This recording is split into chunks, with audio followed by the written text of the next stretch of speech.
I'm Dr. Scott Brown, board-certified chiropractic neurologist. How do you spell relief?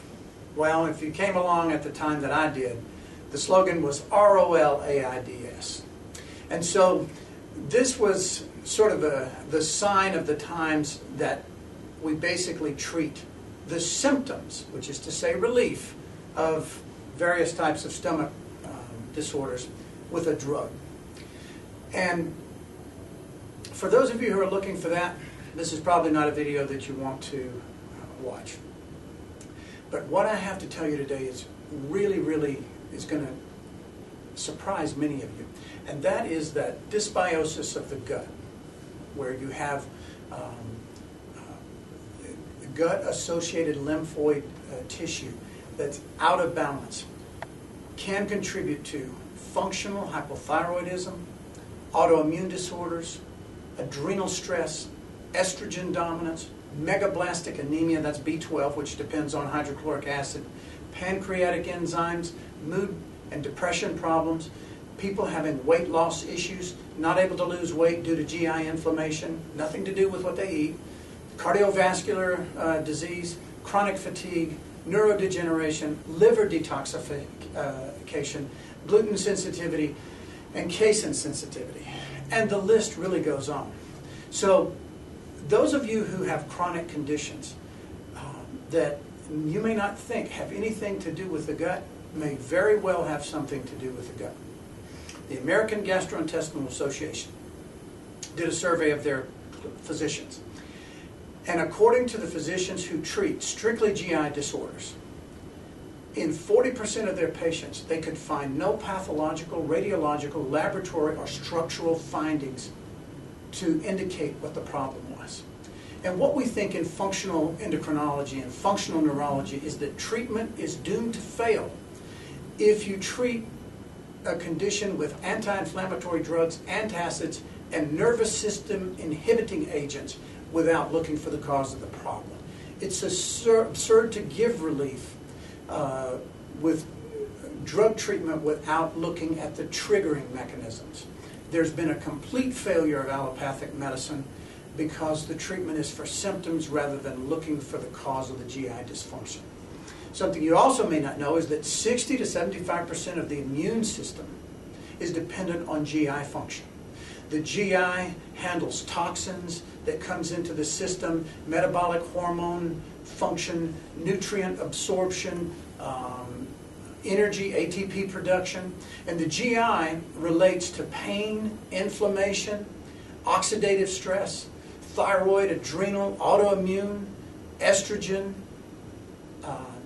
inability to lose weight, cardiovascular problems, food allergies, chronic fatigue, mood disorders, and so on and so forth. The GI system should be investigated on almost any chronic condition, including chronic pain. The gut is considered the second brain. So let's look at just one part of this. When we have an antigen or something like a virus or a bacteria that gets past the first line of the immune system, it's called an antigen, and it's exposed to the gut-associated lymphoid tissue. And then what happens is the body will attach your immune system will attach an antibody to the antigen. It's like a bomb that they set off so that it will kill the foreign invader, that it can be taken away. Well, this creates an inflammatory condition that creates an increase in nitric oxide. It causes a process called oxidative phosphorylation, which creates a substance called arachidonic acid, which causes pain and inflammation. At the same time, the oxidative phosphorylation produces an uncoupling of the citric acid cycle, which increases oxidative stress, which again causes an inflammation, and this becomes a vicious cycle, resulting in DNA damage and reactive hypoglycemia, which means it affects your blood sugar, and also adrenal stress syndrome. Now, many of you have gut problems that you know of. But many of you don't know that there's a problem in the gut. When there's a problem in the gut, there's usually a problem in the brain. 1/3 of the glucose of your body is used by your brain.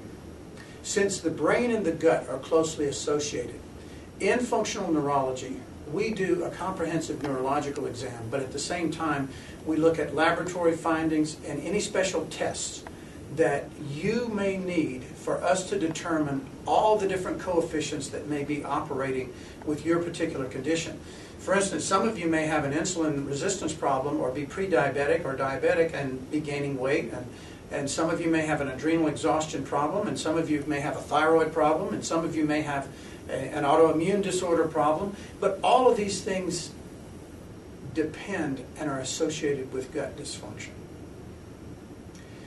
There are less than 1,000 clinicians worldwide that do functional neurology and functional endocrinology.